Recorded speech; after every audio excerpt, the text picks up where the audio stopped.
Nicholas Oceanero, East Mennonite Road, minor subdivision. Who is here for that? Just have to figure out how to get out of here. And then just give us a brief explanation of. Sure. My name's Jim Pinter. I'm with Shelter 9 Design. I'm the designer for the Oceanero residence. So what we're proposing here is to take a parcel of around 11.8 acres and divide it into two parcels, creating a 3.01 acre parcel so that Nick Oceanero and Nicole Oceanero can build their home. Thank you. Planning Commission members, any questions, comments? Mr. French, no? Mrs. McGinn? No. Are there any comments from the public on this project? Okay, seeing none. Ms. Janusko, would you like to just fill us in on? Just wanted to let you know that the proposal in front of you is for a minor subdivision lot split. It meets our current zoning requirements for this district, and we are going to recommend approval. Okay. Okay, seeing no other comments, do we have a motion to approve the minor subdivision? So moved. Second. It's been moved and seconded. Ms. Audrey, please call the roll. Mr. French? Yes. Mr. Gay? Yes. Ms. Grenville? Yes. Okay, Thank you. thank you. Okay, item 7B is Oshevsky's. 1199 East Garfield Road, conditional zoning certificate. Again, if you would come up, because this is our regular meeting, I need you to sort of state your name and address again, and then a brief explanation. My name's Becky Oshevsky. I own Beck's Farm and Market, and we also have Oshevsky's Barbecue on our property. And I've been doing my market for 22 years now there, and all we want is to keep doing what we're doing. We're only open 6 months out of the year. He's only open 30 hours a week. It's sort of part-time over there. Okay, thank you very much. Mm-hmm. Mrs. Duguay, any questions or comments? Not right now. Okay. Mr. French? Yeah, the only question I have, and I'm not sure if it's to the applicant or the city, is whether or not the conditional zoning certificate is the only thing needed at this time for them to continue operation. Are there any other help? They No, have we're all fully the licensed. certificates and We had come to the. We're fully Yes, licensed as, state your name. I'm sorry, my name's Grace Oshevsky. Oshevsky's Barbecue is fully licensed as a mobile facility, so we're licensed through Portage County Health Department. Okay, thank you. So there's And no. we've also been checked by the fire chief as well, and we're all up to code on that as well with the city. Okay, thank you. Mhm. Then that's the only question. I can say, Madam Chairperson, certification. We have sent this out to the police chief, to the fire chief. We have not received any comments at this time. They do have the health department's approval. So, the only comment that we have received is having to do with some music playing loudly. But we do have a noise ordinance in effect that they will need to follow. So right now, we are recommending that it be accepted for study. Let everyone, take a look at it, make sure all departments have vetted it, and it'll be back for the next agenda. Okay. Mrs. Duguay? Madam Chair, I do have a question now. Is there any requirement, I know for the public hearing, we let neighbors know. Is this situation apply, I know because of the lot size it's large, would the people living around them be notified that this meeting was occurring? Or because of where it is, it's not as, Yes, everyone was notified within the 400 feet, and it goes from the edge of the property. okay, So anything that's adjacent and within 400 feet of the property line, regardless of, how large it is, was notified. so the adjoining properties Yes. would all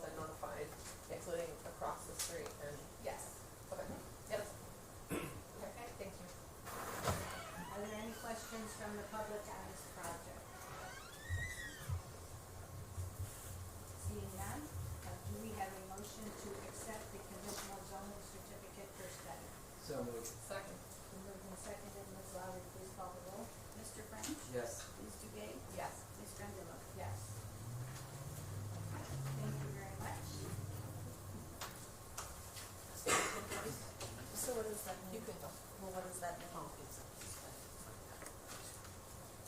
You can come up to the podium. What does that mean? Like, do we come back again? Do we get a notice? What does that mean? Yes, as Ms. Januska said, go ahead. Basically, you will be on the next, meeting for the planning commission. At that time, we will more than likely make a recommendation. Okay. And at that time, then it will move to council, and once council agrees, you can have your conditions or Okay. All right, thank you. Okay. Thank you.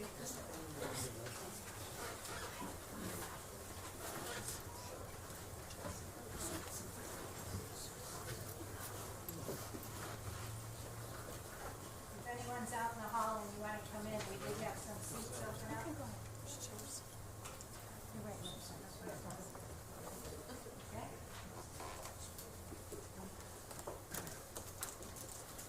Okay, item 7C, Geauga Lake LLC, Pulte Squires, North Aurora, Treat Roads, conceptual development plan. I don't know who's gonna speak first, but gentlemen, come on up. Want to pull those chairs up?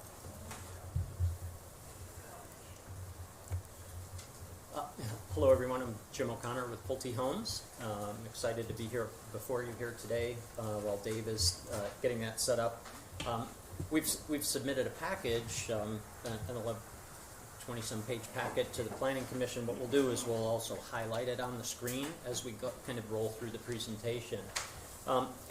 And tonight, really, it's the beginning of a process, and we just wanted to give everybody an overview. It's very conceptual in nature and deals with what we're our study of the site and what we're proposing and what our ideas are. We'd like to work to, I'm sure when this announcement comes out, there's a lot of myths that circulate, so hopefully we'll be able to dispel myths and create clarity about what we're going to do on the site. Pulte Homes is it's a national home builder. We have an office here in Northeast Ohio. We build approximately 350 homes a year here in Northeast Ohio. We've developed about $75 million worth of real estate within the city of Aurora. And a unique attribute about our company is we function as a developer and a builder. So we will develop the site and build the home. So we're an integrated company with that respect. Just by way of housekeeping and overview, our plan would be to come before you for at least 3 meetings, stretching out through mid-July, basically, through an interactive process and an engaging process and very collaborative process. And we'll actually have to do that 3 times. We'll do this for the development plan, then we'll be back before you with a preliminary plan, and then after that, then we will bring a final plan. So it's probably, in the overall timeline of planning process, probably about a year to go through that entire process. And tonight represents the very first step in that.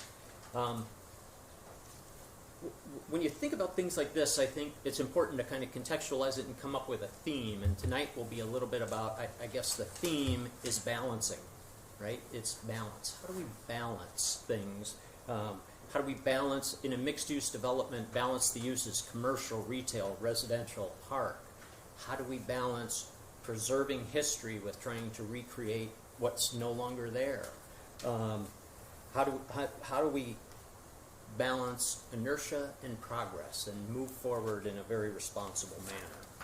So, should you catch me the flicker? Oh, you got it. All right. So first off, to start off with, I mean, everybody is well aware Cedar Fair closed Geauga Lake in 2007. The site has been abandoned, and then Wildwater Kingdom was closed in 2016, and the site has sat vacant and in disrepair since that point. Our concentration in our development, we are actually working on 248 acres of the site, so not the entire Geauga Lake site, just 248 acres of that. And the 2 primary components of that, one is a very large parking lot, and the other is what used to be the campground. So there's a total of 640 acres, approximately 320 acres in each county, 320 acres in Geauga County, 320 acres in Portage, and as I mentioned, we're working on the 246 acres in Aurora. So the site is split and bisected by the railroad coming through there. There's a site on the eastern portion of the site, which is 146 acres and 98 acres there. This is Liberty Ford right here. This is the parcel that we are acquiring. Of the 320 acres in the city of Aurora, there will be approximately 70 acres that remain developable after we start this project. So basically what we turned to for guidance as we looked at this process was examining the master plan and then also the mixed use code development district. This was a zoning that was created. It was approved by 82% of the voters and put in place and put in effect. So as I mentioned, the 246 acres, what that represents is about 1.5% of the overall area of Aurora, 1.5%. So tonight, what we want to talk about is how our project relates to the existing mixed-use code and the fundamental building blocks of that code of preserving property values, preserving sensitive environmental areas, working to create a sense of place, deploying smart growth principles, promoting pedestrian walking, and according to the zoning code right now, this site would be allowable up to 1,400 units overall in the 560 acres that have been zoned that. And the goal is to create neighborhoods that are safe, attractive, and well connected. And hopefully you'll see that that is what we're going through tonight. So when you take on a site like this, there's an incredible amount of due diligence and study that we have to do. We've done studies of the existing wells. We engaged traffic consultants to study the traffic, a host of environmental studies, phase 1 environmental, soil conditions, wetland studies, an ALTA survey looking for tidal defects and flaws, and then also study the utilities as well. And then what I'd like to do is also introduce so Neff and Associates is our project engineer, and Brian Eulenbrock and I will kind of go back and forth. So he'll talk a little bit about what we went through in terms of the planning process. So Brian. Thanks, Jim. Hello everyone, I'm Brian Eulenbrock. I'm with Neff and Associates. We're planners, civil engineers, landscape architects. And Jim kind of went through all of the studies that occur through this process. We kind of take all of that information, kind of put it together and try and map it. And from there we look at the topographical restraints, we look at the environmental constraints, the easements that come up, easement restrictions, soils, rocks, and we start to identify areas that have the best potential for development and areas that would be best preserved through the process. So what you see here on this plan, we're starting to kind of identify areas of development.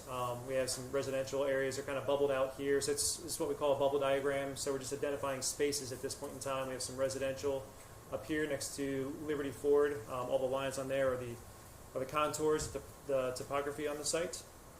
And as part of this process, we look at things that Jim mentioned, like the master plan, adjacent uses, sensitive environmental areas, and that kind of gets it's a starting point for the planning of the site. So from there we start identifying the areas a little bit in more detail. So what you see here is kind of the next level of the planning, and the site's kind of divided into an east and a west site. There is the existing railroad that kind of dissects through the center of the site.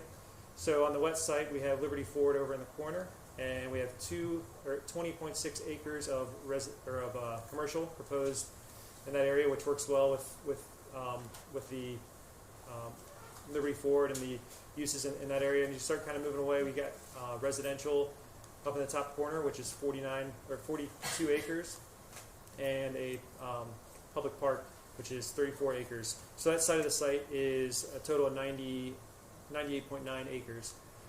On the east side, we have this divided up into public park. There's two areas of that, and then a residential area.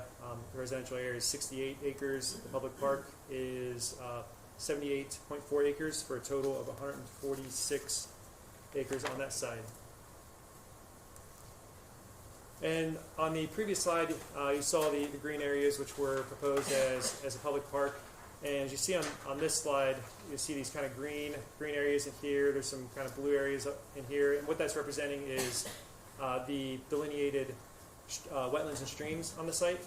And so as part of our process, we've identified those as areas that we need to do the best job of preserving and maintaining. And of that, you can kind of see lightly in here some of the planning that we've done for the residential and the commercial layout. And it's hard to see on this slide, but there's a couple areas in red over here. Those are the wetland areas that would be proposed to be disturbed. So total on the site, there's 22.85 acres of wetland on the site. And we're proposing for the residential areas to disturb 0.45 acres, so less than a half an acre. And then for the commercial area, 0.25. And so of the total site, we're proposing to preserve 97% of the existing wetlands on site. And streams, we're not proposing to disturb any of those. And so the next step in the process is to start defining roadways, where the buildings are going to go, where trail systems are going to go. And I'm going to give it back to Jim here to kind of go through the site plan.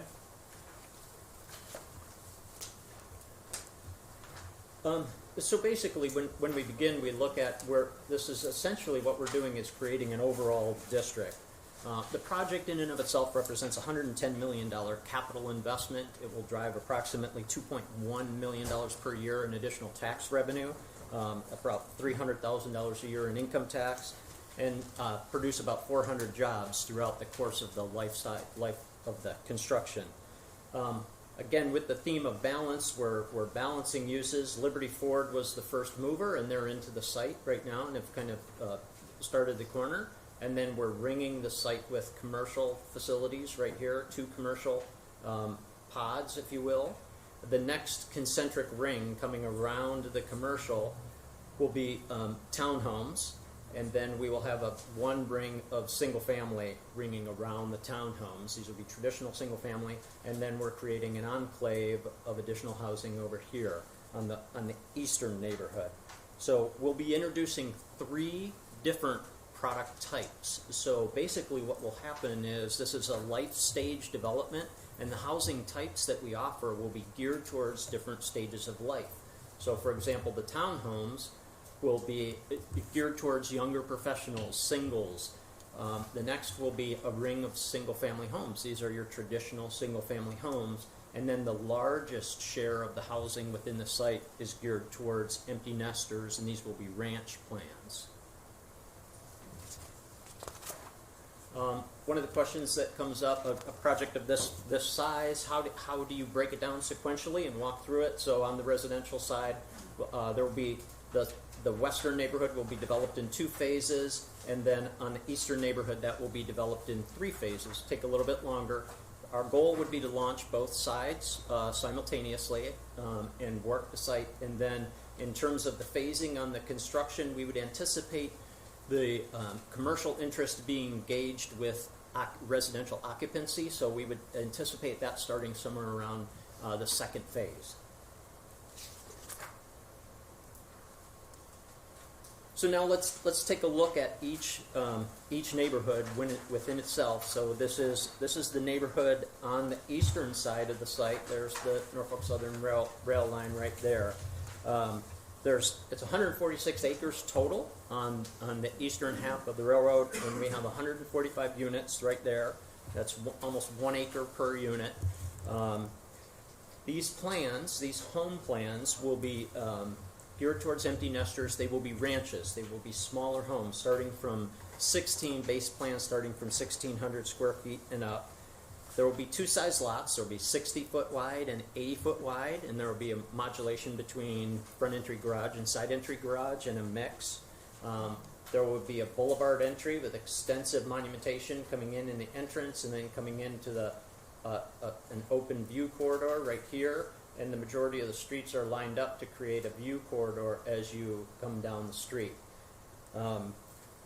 So there are multiple walking paths within the community. There's the a walking path that'll be part of the park, but then there's also a walking path within the community to create a pedestrian environment.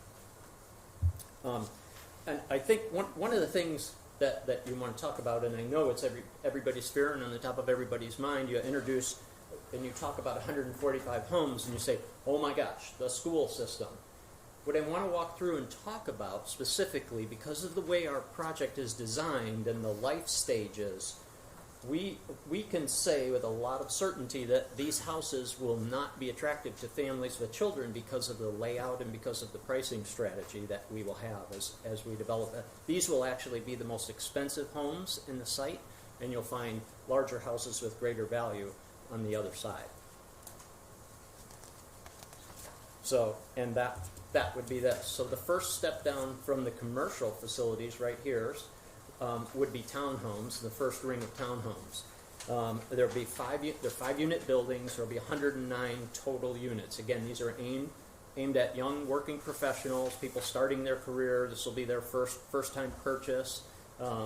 And then adjacent to that, there will be approximately 67 single-family homes. These are your traditional single-family homes. And the location of the master drives everything. So this is the master bedroom is on the second floor for these houses, in contrast with the eastern side of the site where they're all ranch plans with master on the first floor. So of all of the homes that are proposed, only 20% are aimed at families with children that would have a potential impact on the schools. The next thing to walk through is a little bit of the commercial facilities planned. We've also met with Liberty Ford and talked to the owners there. They're very excited about this project coming forward, and want to work together collaboratively in different things within signage within the district, and they see this project as bringing vibrancy into the area where they started. Located on the corner, the idea on the corner in this is to have a commercial facility here that's targeted towards a medical office building or some medical related field, or possibly some satellite campus or educational facility right there. And then there will be two pads designed right here for commercial. And the goal, and if you study the retail niche analysis and you see this is not more of the same retail that exists. This is creating the opportunity to diversify, targeting specific businesses that are pedestrian friendly, that create some vibrancy, that would have a reason to walk or take a bike through the path in the park.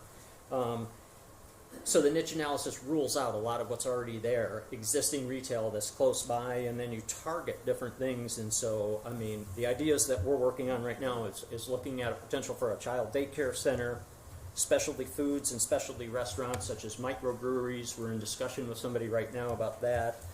Different types of restaurants that are a little bit more family-oriented, a First Watch, Marie's Scrambler, something like that. Boutique shopping, nail salon, masseuse, a Verizon store, dog services, and then maybe some banking and financial sector businesses. And then the other hallmark is, so this will be a public street, and then there is a roundabout here. And it's important because traditionally a cul-de-sac is a termination, right? That's the end of a street. The idea is to create energy with the roundabout and direct people into either coming down this way, coming to the park, or coming into the residential, or back towards the new commercial. So it's a point of convergence as opposed to an end of the road. So next, Ryan, you want to walk through the parks and the planning in the parks?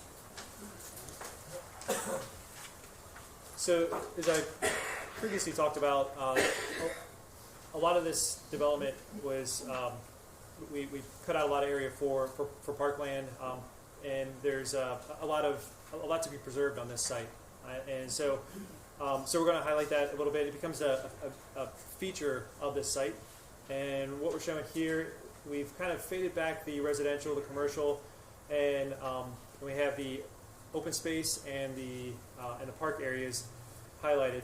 The darker green areas would be what we're calling the public park, so that would be public space, and then the lighter green areas would be more associated with the residential development. So those would be private open spaces. They would be off lot, and they'd be commonly maintained by the homeowners association.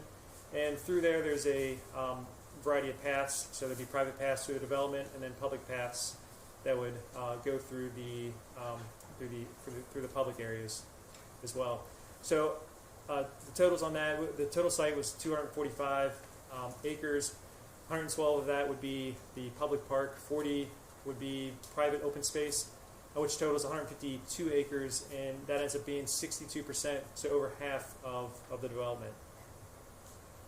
So, within those public areas and those open space areas, that would, we'd have the trails. We take advantage of views, entrance signage, buffering, green space. So there's a lot of opportunity for those spaces.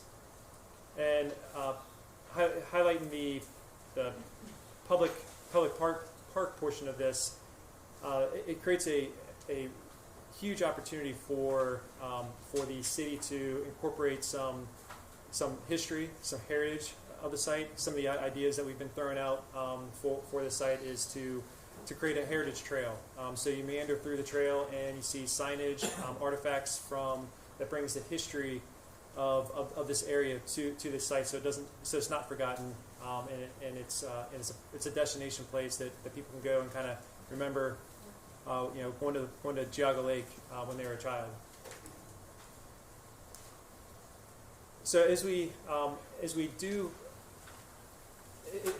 kind of looking at the big picture of a site, we like to kind of look at what we talked about, looking at the city's master plan, ordinances, neighboring development or neighboring stuff that's going on in the neighborhood.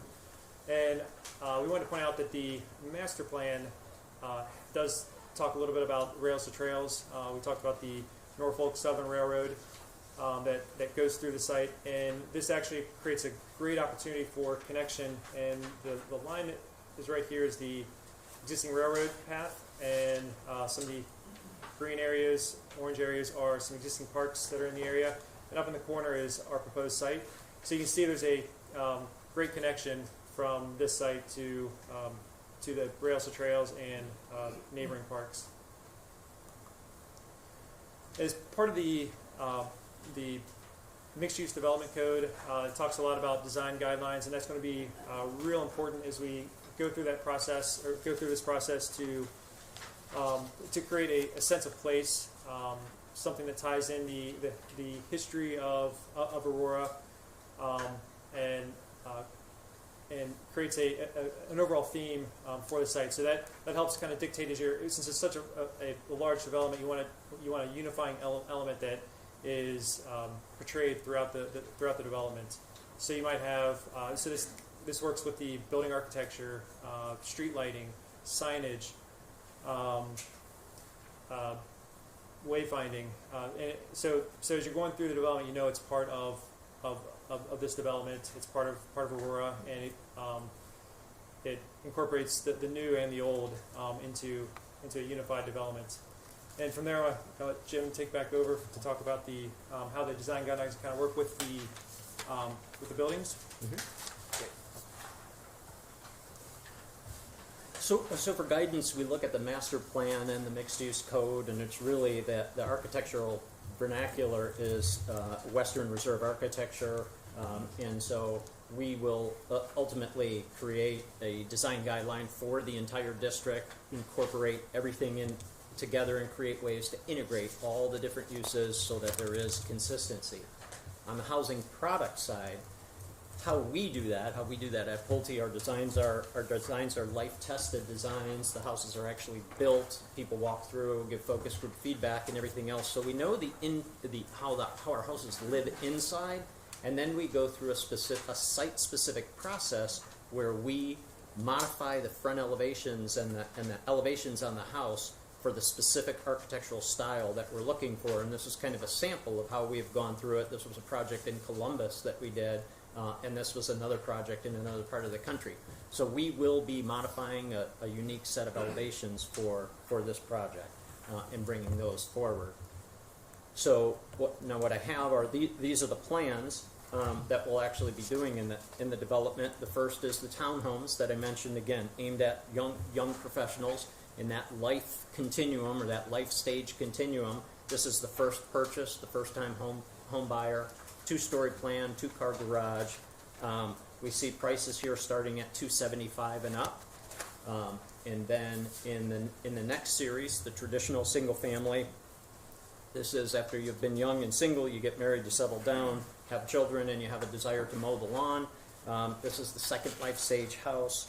Price ranges here will be $330 to $410, 2,600 to 2,800 square feet in that range, in that starting range before options. And so this is the 67 homes, which is the traditional single family homes. And then this is the eastern neighborhood, the community portfolio on the eastern neighborhood, and these are the ranch plans. So this is the third life stage that I mentioned. This is the empty nester, the downsizing person. The children have gone on to school, they've moved out. These will actually be, while the plans run much smaller than the other plans, these will actually be the most expensive houses. And so these are age targeted with limited maintenance. You don't have to take care of the grass or plow the snow, and that's what people are looking for in this style home.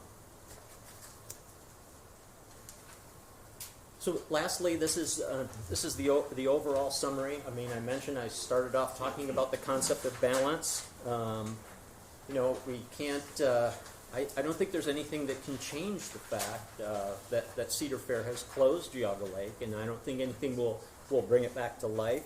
While many people will comment about the way the site used to be, and I wish it was, I think it's important to talk about the way it could be, and I think this is a very responsible plan.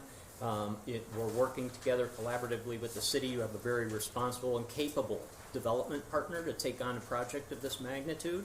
Pulte Homes views this as a very good project for our company.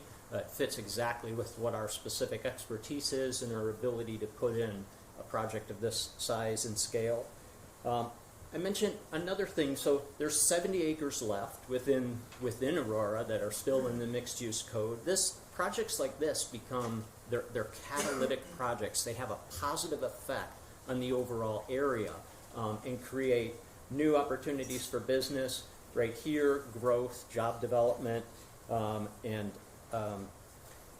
another important thing is really when in the Cleveland State had done a study of this area, and they had broken the overall property down into 6 different zones. And what we're talking about today is we're really only talking about 2 of those development zones. There's 4 development zones that will remain after this.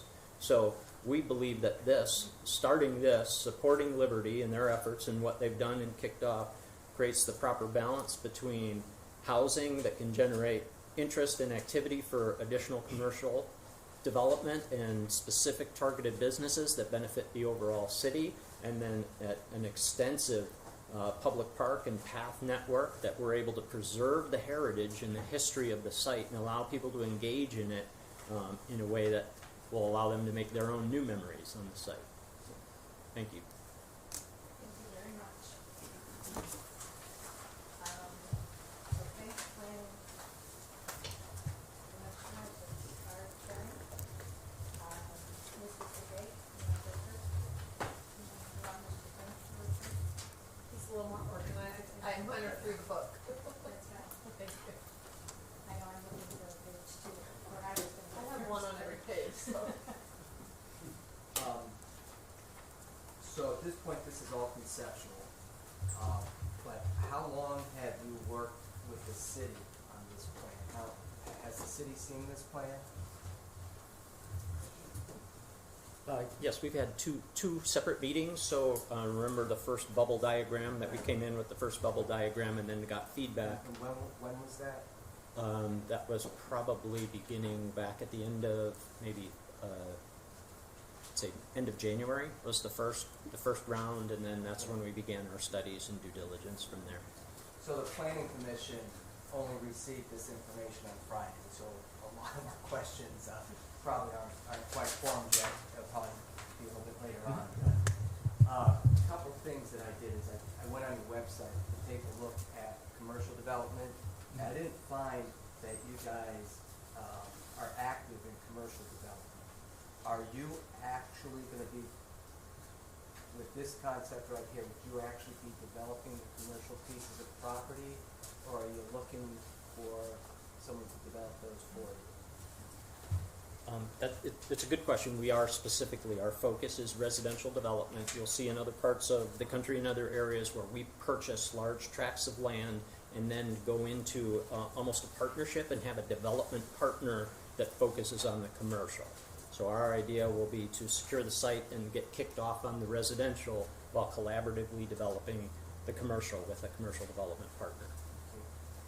Do you have a life stage development somewhere else here in Northeast Ohio that we could go visit? Sure. Yeah, we have. Could you give me an address?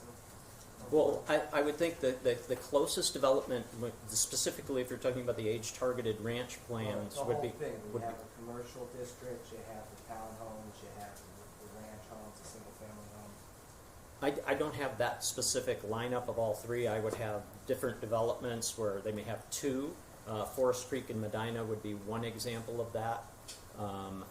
There's a project in North Ridgeville that we did called Pioneer Ridge. That would be another example of that. I would be happy to dig up some specific examples where each of these product lines are implemented. The Forest Creek, how long has that been developed? Forest Creek began in about 2015, so we have about 13 homes left for sale. It's about 130 homes. And how about Pioneer Ridge?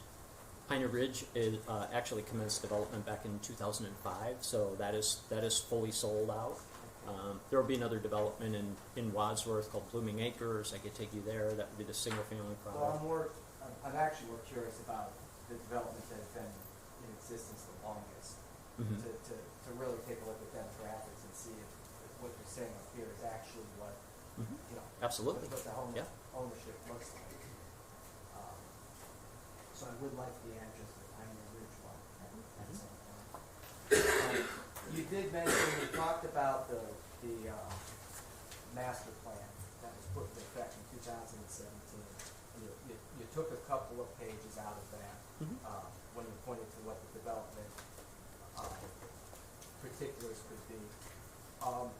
The master plan, the city, if I remember correctly, the city had a website open so that citizens of Aurora could express their views, and there's also public meetings in regards to what could be, what we wanted to accomplish with the master plan. The one thing that I noticed on the master plan is, in reference to this property, there was an overwhelming majority of the respondents who wanted to see, commercial or retail type of establishments in that area as compared to housing in that residential in that particular area.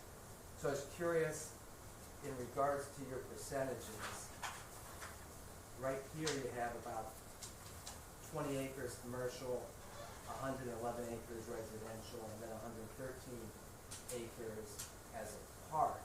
Is there any consideration of expanding the commercial portion of this?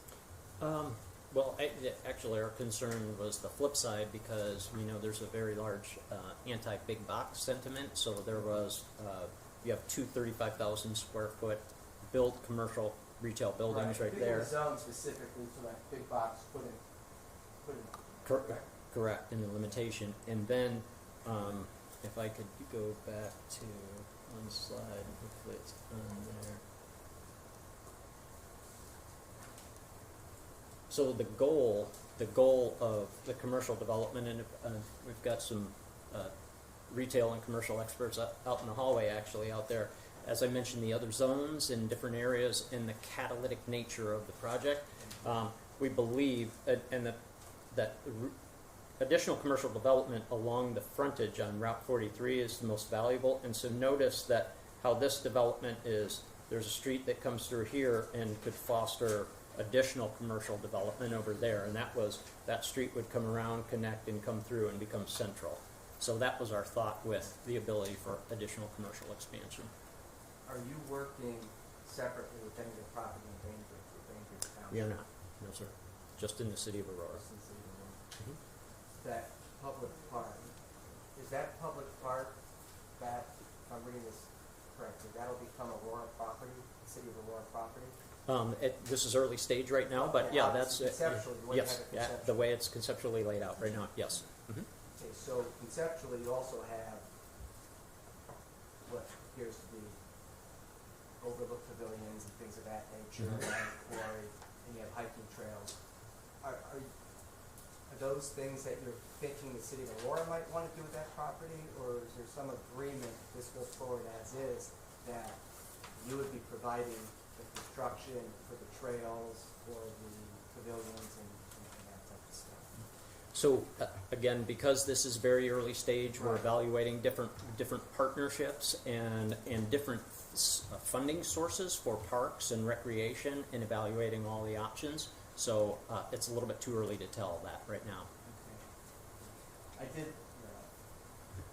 been in Aurora since 1976. I've been on that property a lot. There are a lot of landscape features that make it hard to build in the area that you have designated as a company park. And I know we're just, commissioners, we're just kind of seeing this now, but by looking at this, it almost appears that it resembles a conservation development that we just got rid of here in Aurora, that you're specifically pushing for what would appear to be a lot of houses in a small amount of space based on buildable land. Mhm. Well, the mixed-use code specifically cites the idea to deploy smart growth building principles, which is a more compact footprint and preserving more open area.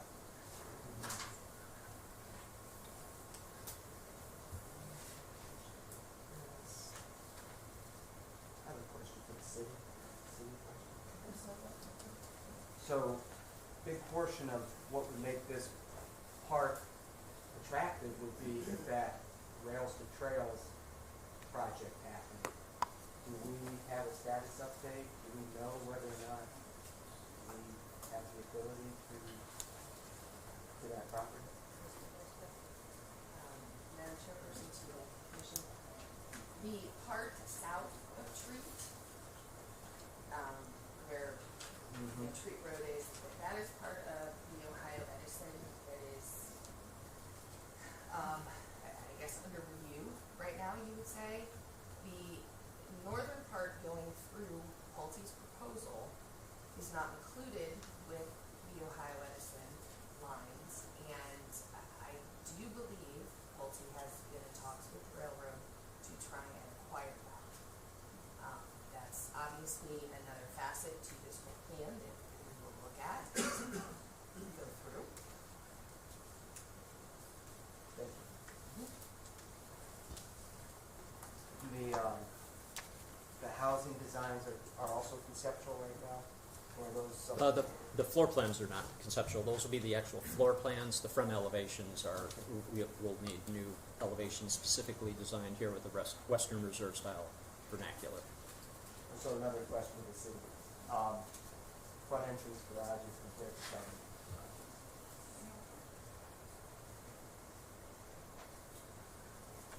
Madam Chairperson, to the commission, when we look at the mixed use, all of the design standards are in the mixed use chapter, and it is actually this board, not architectural board of review, that will review that.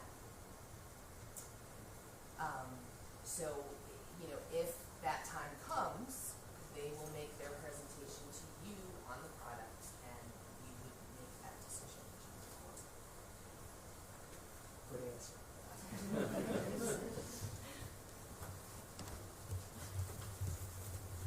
And I believe that's it. Okay. I'll have to get back to another stuff. We'll be here for quite some time. Madam Chair. I noticed in the letter, I'm gonna need you again, sorry. Mine was just not as organized as his, so Oh, okay. it might take me longer. In the letter stating to the planning commission, it says that the purchase agreement for this has been confirmed. So you have purchased this land regardless if you get approval to do this project. We have a purchase agreement Agreement. that is confirmed. Yes, That is correct. confirmed. So Correct. if this project at some point is denied or whatever, then Pulte still owns this land to do something, no? No, it would be conditioned on approval. Conditional, okay, because when it says it has been executed, I thought that meant it's, Oh, the purchase agreement, no. It's Yeah, no, done. the land Okay. has not transferred yet. okay, perfect, I just wanna clarify that. So because of the distance of where this land is, if someone in this area were to call for help, 911, fire, is that Aurora fire, Bainbridge fire? We had this discussion about the mixed use being Aurora, Bainbridge, and there were shared services. Yes, at this point, it is all Aurora. Okay, because it is Aurora address, it is Aurora, It's all within Aurora's corporation. because it doesn't cross to Bainbridge. Okay.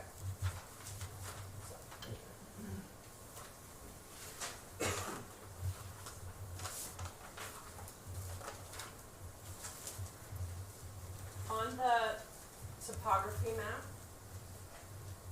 on page 6, you show the topography at Treat Road by Terra Drive at 1090, and then within your residential area east, at some point in the center, it's 1120. It rises So, up. right, so from the road, those houses then could be 30 feet higher than, Yeah, so that's a good point, thank you, and I had actually jotted that down, and forgot to mention it. So, with respect to the eastern neighborhood, and I think that's one of the unique elements of this site, it actually forms an enclave. While there is some undulation in the site, the lowest point at the edge of the quarry is very low, and then the site rises up. It's actually will be completely enclosed and sitting back in an enclave and tree preservation around the area. So the visibility from the street is extremely limited, and that's why we're controlling the view with the boulevard, the lined boulevard going all the way back to the vista in the back of the lake. So from the appearance at the street, a lot of the natural environment will remain, and then we think we've created some great view corridors in how we've designed the site. And thank you for reminding me of that. okay. When I look at this, and maybe Denise, you could help me with this, the east residential, if you look at the, page 7, the Hillary Lane, if you look at the first 18 houses, it's a similar density as it is in the east residential. So, not in love with that density, and so when I see it and match it to this, I'm not in love with this density of the eastern, the smaller lots. So, is it 81, it's like 79 through whatever, to the bottom of that. Is that true? Is it a similar density? Yes. The way the mixed use, when we put it on the ballot back in 2013, Yeah. we used the R4 density, which is 2.5 units per acre, which is what Hillary Lane is. Hillary Lane is. At that point, the way the mixed use was written, the density is determined by the entire area. So it doesn't take into effect that the amount of the actual residential section it takes in effect the entire. Correct. That's the way it was written, and that's the way it was. My only concern is that Terra Drive is right across the street, so is Hillary Lane, and this density is right back to Treat Road. So it's almost like we're mirroring this, I forget what that subdivision is called, the Villas of Bertram. The Villas of Bertram, we're just mimicking that over here again. So that's just my concern, I do not love that look. So the park, sorry, I'm going on to the next page, 8, the park on the west side, it looks like more than half of it is a wetland. So though you can say it's a public park, it won't be accessible to the public to use. be a green space, but it won't be anywhere that, like, there might be one trail through it, but it's not like Sunny Lake Park where you can go over here and, you know, throw a ball around, and you could, like, this will be very much not Correct. public use, Correct. even though it is green space. Well, yes, but the idea is with that path to meander through there and to preserve some of the heritage. We mentioned kind of the heritage trail, and I think it's important. This is a very important concept.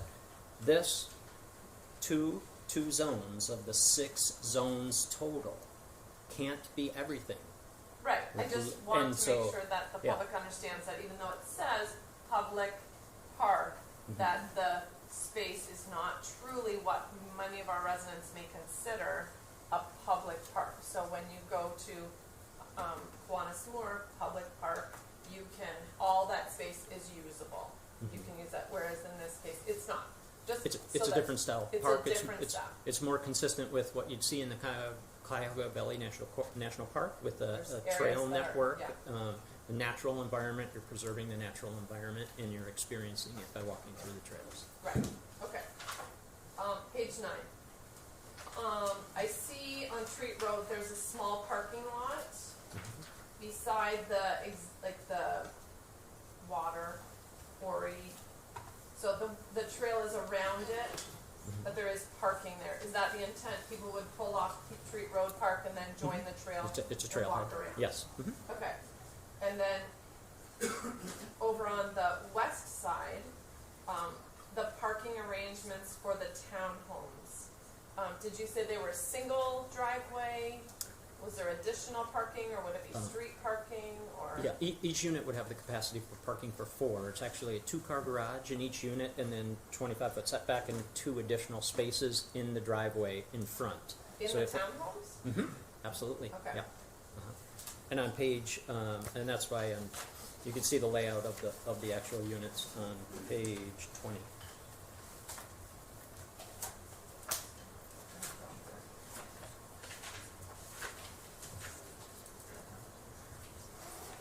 Okay, that goes back. Yeah, that's fine.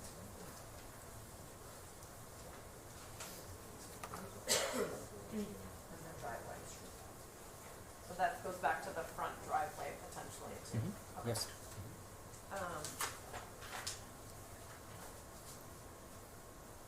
The west face, I see there's 2 entrances,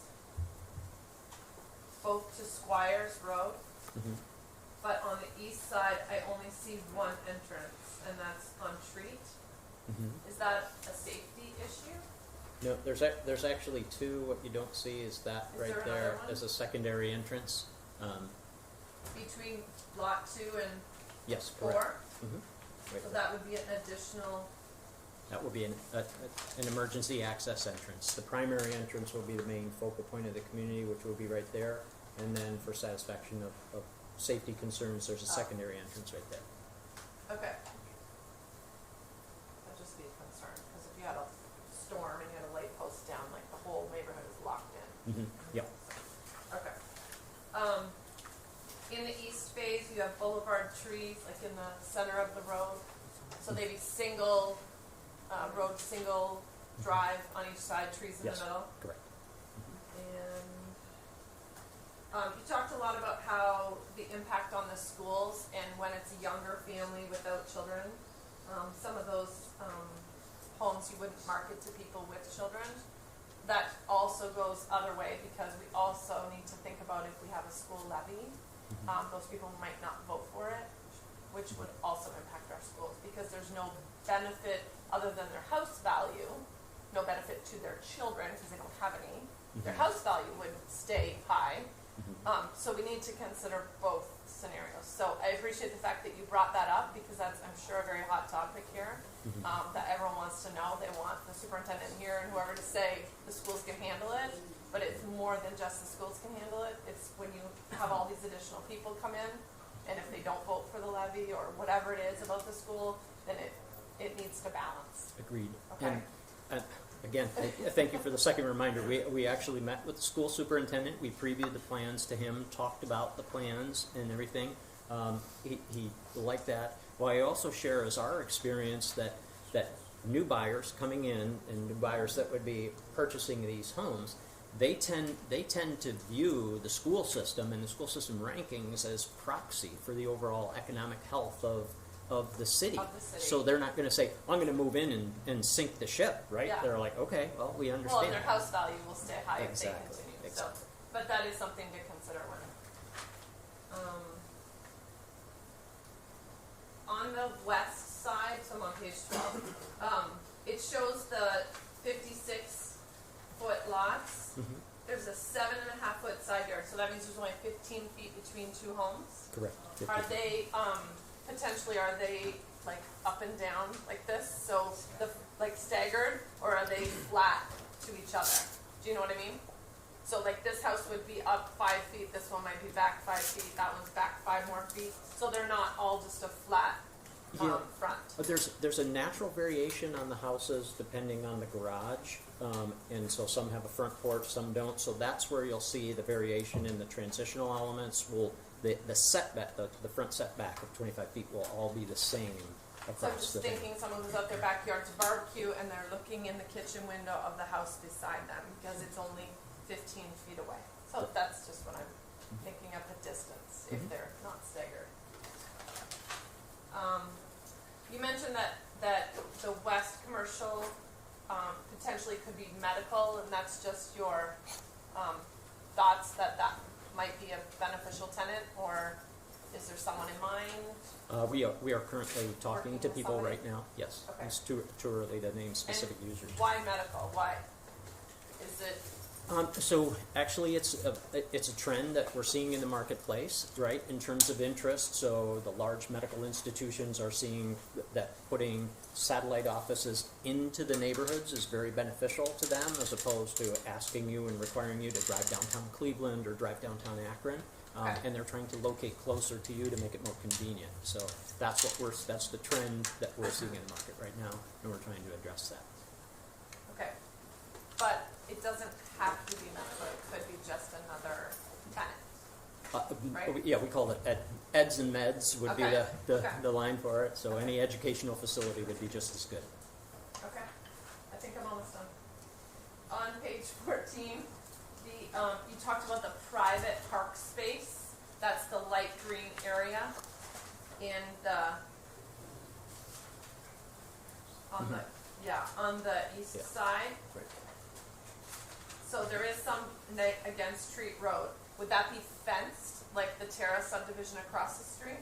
So at Treat Road, would there be some sort of fence? I know there's some landscaping, but for lots 1 and 2, there's like some trees there, but is there gonna be some sort of fence to the road, or is it just that's their backyard?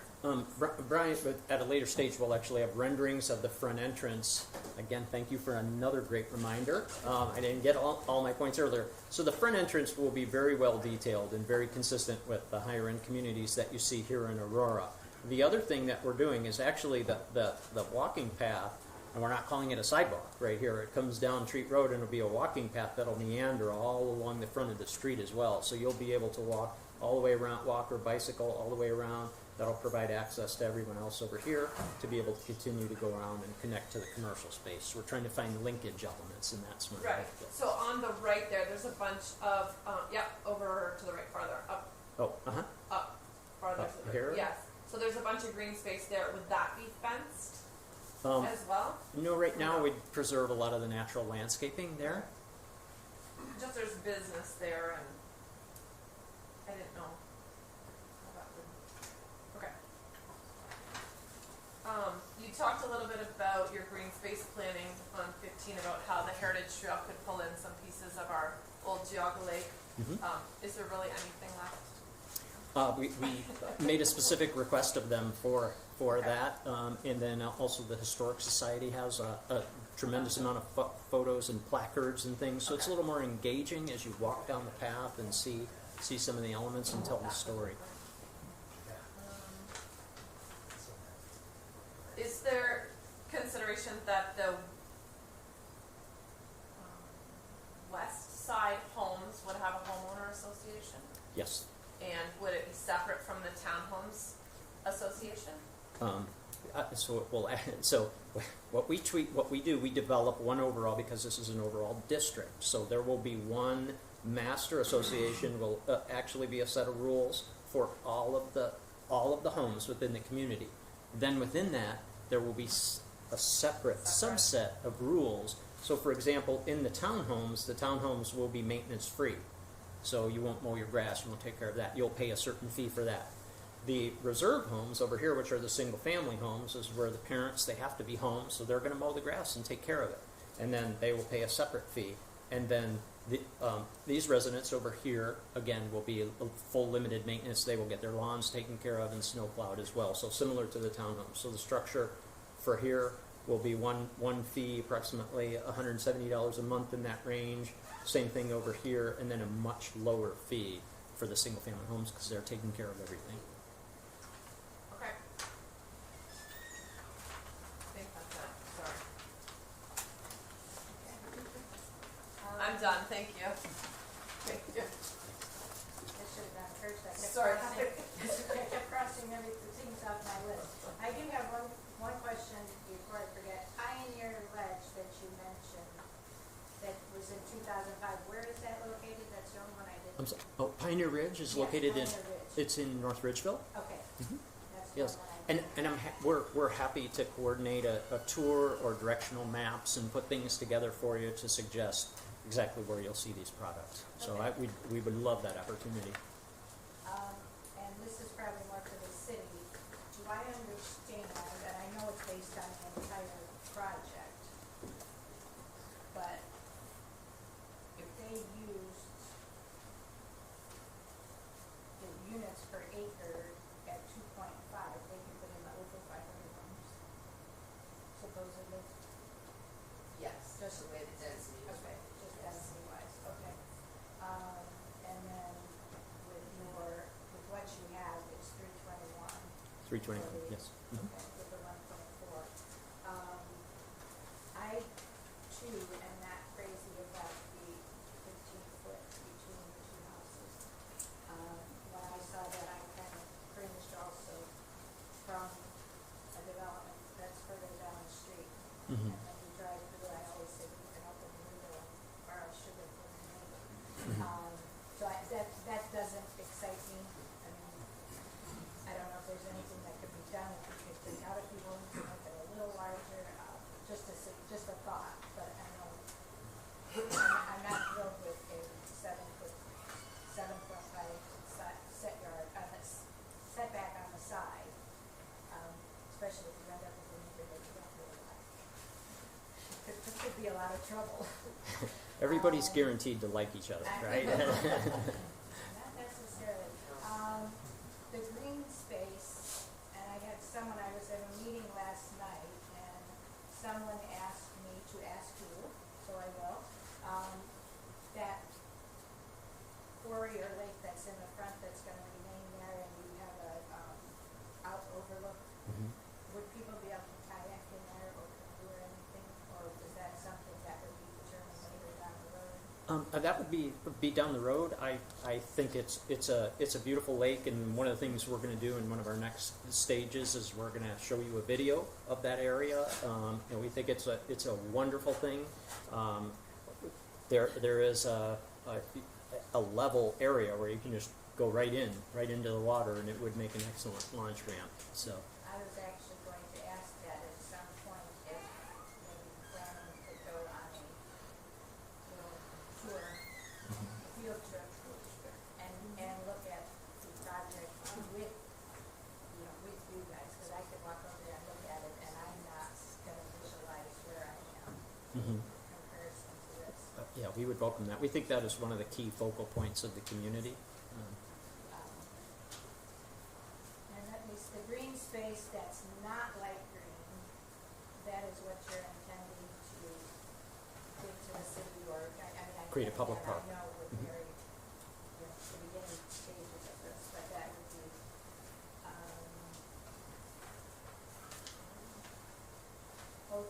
this body of water that is in front, is that the existing quarry?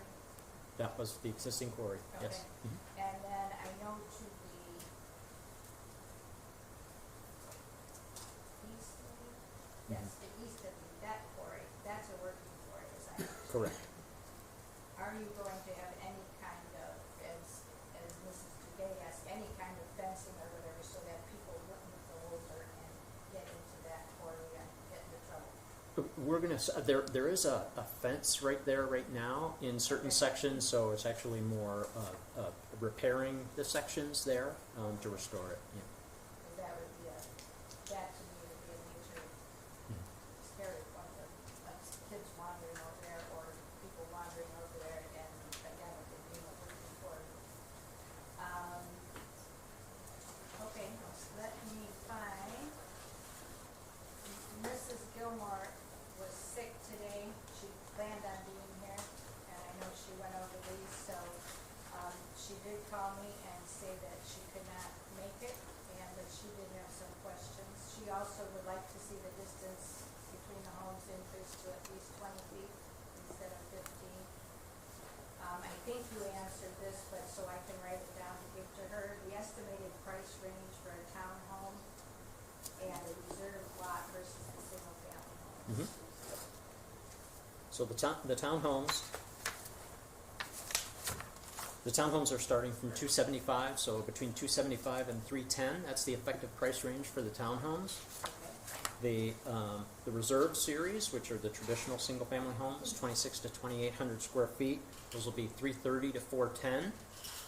And then the neighborhood on the eastern side, the ranch plans, they will range from 350 to 425, and those plans will be 1650 to 1,900 feet in their base plan. And you said 350 to 425? Correct. Okay. What is a reserve lot? It's just a name that we come up with a naming convention, so it helps to understand, okay, that's a townhome lot, that's a reserve lot, and this is a ranch plan lot. Okay. So, and we'll call the eastern neighborhood will be called the enclave. So the one where people cut their grass and do their own things. In the reserves, yes. A suggestion, Ms. Gilmore had was that you entertain the idea of not having such large commercial buildings, but modeling it after the look feel of Pinecrest and Copper Park, providing more character, less of a big box feel. Which, of course, you already mentioned, we can't do big box. With the possibility of intermixing some of the proposed townhomes with the commercial, given more of a live, work, play feel versus separating commercial from the residential. Just, these are her suggestions. Another suggestion, and this is more for the city, and, if you donate that land, if it ends up happening and if you get that land, she would like the city to consider the viability of putting a recreation center on some of the donated land. She's excited, we're all excited to see the rail to trail connection, and I'm glad that the piece in your property is not part of the first energy thing, because you can probably at least do it on your section, not that it helps with the rest of it.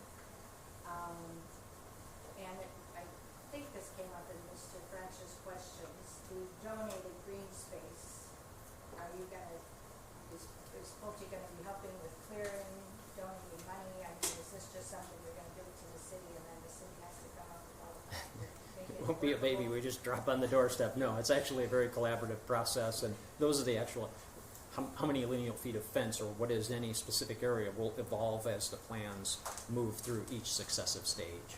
Okay, and then she asked about the schools, I know that's been touched on quite a bit here. And your construction timeline, I think you already mentioned it would probably be a year or so before. I'm sorry? Your construction timeline, like if this is approved, We would hope to be able to start in 2020. okay. So, Okay, those were all her questions, and like I said, we all have a lot of overlap. But I did want to get hers out and on the record, since she didn't get her. Okay. It's the time everyone's been waiting for. okay. Thanks.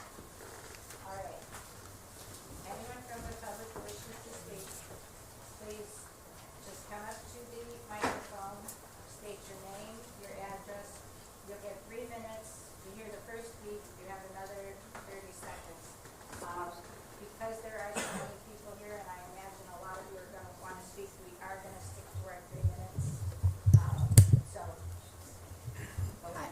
Mary Kohansky, 727 Grandview Lane. First of all, Pulte builds beautiful homes, and we love the homes they've built here already. But I'm very, very concerned about the 15 feet apart. It's a different look than they've given to town. I know I'm old, but a lot of people move to Aurora because we actually like Aurora not being overcrowded.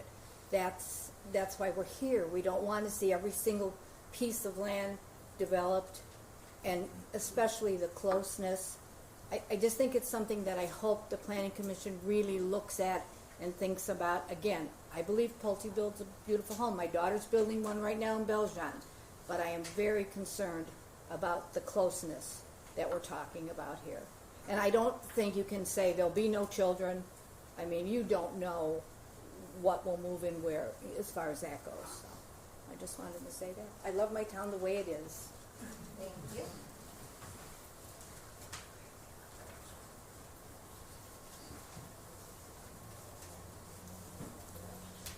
Hi, that usually happens when I want to talk. My name is Sherry Glore. I am a 42-year resident of Aurora and a 39-year veteran of the real estate industry here in town. And I love our town too. I know we talked a lot about the schools, but I have some serious questions and concerns. I did check with someone at the school, and the average classroom today is about 25. This is not the only development that is under consideration at this time. And I'd like to also add that the number of homes on the western part, if I remember correctly, was 67. Is that correct? Or was I sleeping during that part? So if it is 67, and if people have 2 or 2.5 children, there could be 135 to 200 children on that side of the development. And an interesting scenario that may not be known to some of you is that today a ranch-style floor plan is a very popular and desired floor plan, not only for empty nesters and older people like myself, but also for young people that have families and children. I've been here long enough to live through the growing pains of the school district, and I know that the number one reason people move to our town, number one, is our schools. And I would hate to see the integrity of our schools impeded in any way. So I thank you. Thank you. Sherry? Mrs. Gore, I'm sorry. Could you come up and give your address? Oh, You absolutely. didn't give your address, sorry. No, that's a secret. It's 633 Fairfield Lane in the Lakes of Aurora. Thank you.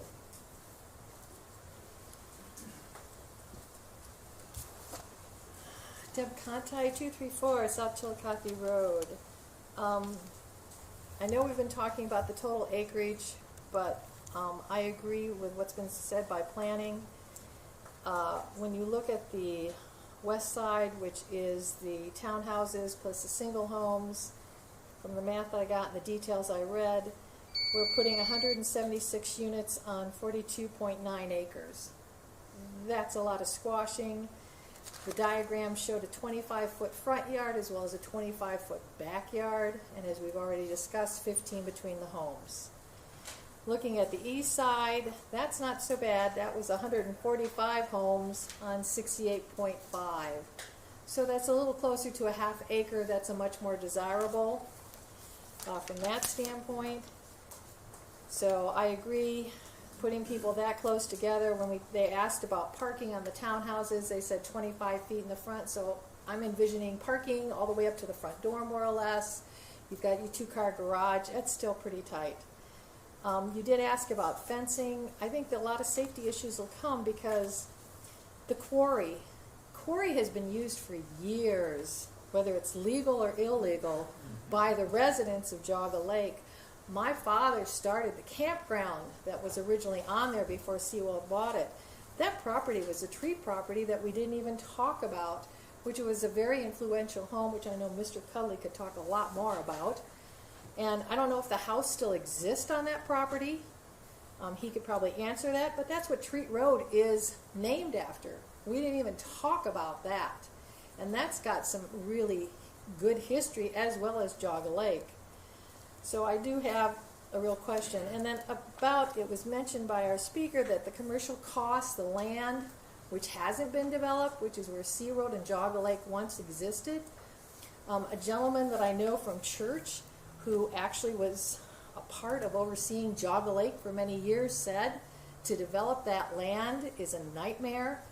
The rides had to have structures so deep within the land to embed to make sure that the rides were safe. You'd be digging a whole lot of concrete up. And Sea Road, of course, where I actually worked, I'm that old, and I've lived here that long, there's a lot of concrete there. I mean, the stadiums and everything else.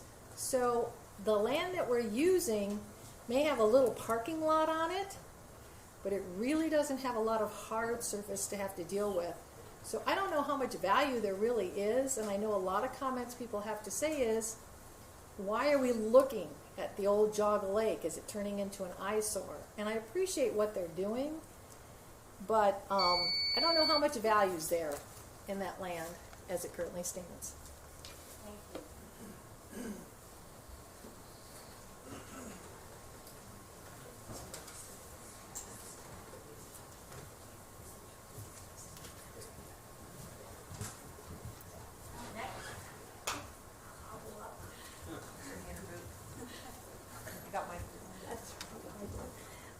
Jenny Kruczynski, 909 East Mennonite. I'd like to thank the commission for asking a lot of my questions, so I just wanted to come up and express some of my concerns. The environmental impact being one, disturbing some of the wetlands.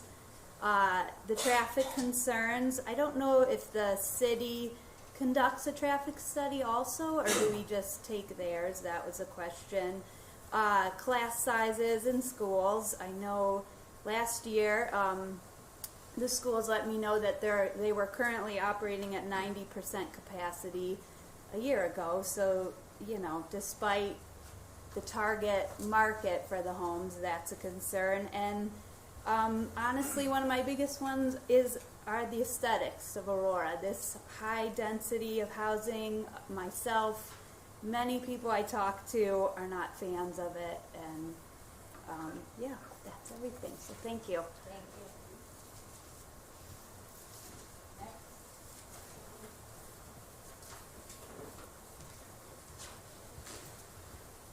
Next. Hi, Ken Liang, 230 Linwood Lane. Just a couple comments, Max, because you heard how this works, but